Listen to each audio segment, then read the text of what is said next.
Assalamualaikum warahmatullahi wabarakatuh. Di sini kita akan melanjutkan tugas yang kemarin. Kemarin itu kan preprocessing. Sekarang kita melanjutkan sampai dengan ID tree. Nah, kemarin itu hanya sampai scaling ya. Langsung saja kita melanjutkan. Pertama itu kita pemisahan data training dan testing. Setelah proses scaling selesai, langkah berikutnya adalah memisahkan dataset menjadi dua bagian utama, yaitu data training dan data testing. Data training digunakan untuk melatih model agar dapat memahami pola dari data, sedangkan data testing digunakan untuk menguji performa model dalam memprediksi data baru. Proses ini dilakukan menggunakan fungsi train test split sebagai proporsi 80% data untuk pelatihan dan 20% data untuk pengujian. Pemisahan ini bertujuan agar model tidak hanya hafal data, tetapi juga mampu melakukan generalisasi pada data yang belum pernah dilihat sebelumnya.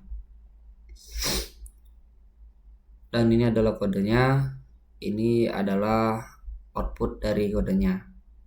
Setelah itu kita melakukan import library dan membaca data. Pada bagian ini digunakan untuk mengimpor library yang dibutuhkan dan membaca dataset dari file CSV yang udah kita upload sebelumnya. Setelah itu data ditampilkan untuk memastikan file berhasil dimuat ke dalam data frame. Dan ini isi dari file CSV-nya.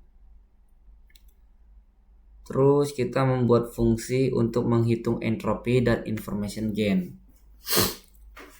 Bagian ini berfungsi untuk menghitung nilai entropi dan information gain secara manual. Entropi digunakan untuk mengukur tingkat ketidakpastian dalam suatu data, sedangkan information gain digunakan untuk menilai seberapa besar pengaruh suatu fitur terhadap target. Nilai IG tertinggi menunjukkan fitur paling informatif dalam membentuk keputusan. Ini untuk menghitung nilai entropinya, dan ini untuk menghitung information gain. Lalu langkah selanjutnya kita menghitung informasi gain untuk setiap fitur.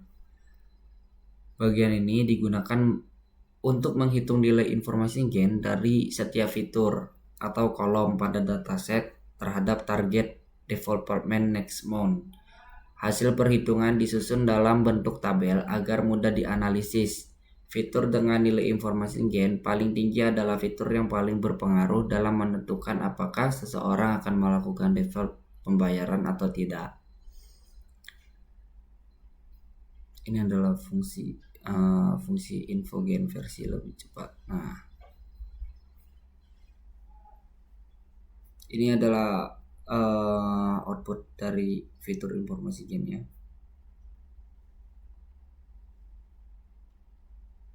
Terus langkah selanjutnya kita membagi data menjadi data latih dan data uji. Bagian ini bertujuan untuk membagi dataset menjadi dua bagian, yaitu data latih 80% dan data uji 20%. Data latih digunakan untuk melatih model, sedangkan data uji digunakan untuk mengukur kinerja model. Pembagian dilakukan secara acak namun konsisten dengan random state sama dengan 42. Memisahkan fitur X dan targetnya Y. Ini membagi data menjadi 80% data latih dan 20% data uji. Ini adalah outputnya, ukuran data latih dan ukuran data ujinya.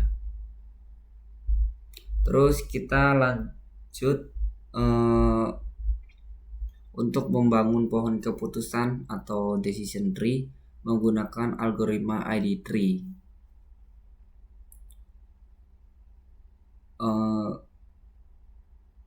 Untuk membuat fungsi ID tree yang digunakan untuk membuat pohon keputusan secara rekursif, setiap langkah fungsi akan menghitung informasi gain setiap fitur, memilih fitur dengan informasi gain tertinggi, membuat cabang baru berdasarkan nilai fitur tersebut, mengulang proses hingga data cabang homogen, semua target sama. Dan ini adalah prosesnya. Ini fungsi untuk membangun pohon keputusan. Langkah selanjutnya kita menjalankan fungsi ID tree.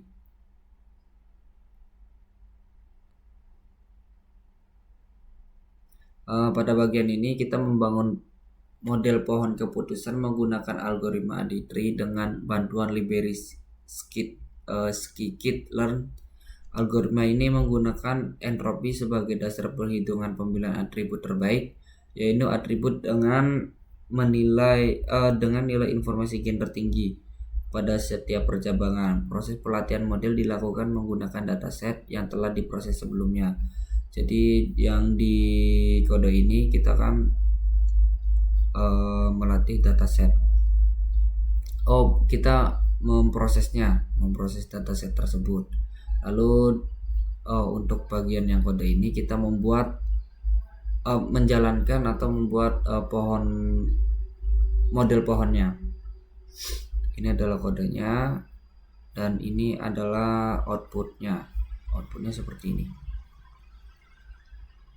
Ini adalah output dari pohon model. Terus langkah selanjutnya kita akan menguji kinerja model ID tree yang telah dibuat. Jadi kita akan menguji model ID tree ini yang telah kita buat tadi. Data dibagi menjadi dua bagian, data latih untuk melatih model dan data uji untuk menguji kemampuan generalisasi model. Setelah model dilakukan prediksi pada data uji, kita menghitung tingkat akurasi serta menampilkan confusion metric dan classification report. Dari hasil ini kita dapat menilai seberapa baik model ID tree dalam memprediksi apakah seseorang nasabah akan melakukan development atau tidak. Ya, pada kode ini kita melakukan prediksi menggunakan model ID tree yang telah dilatih sebelumnya.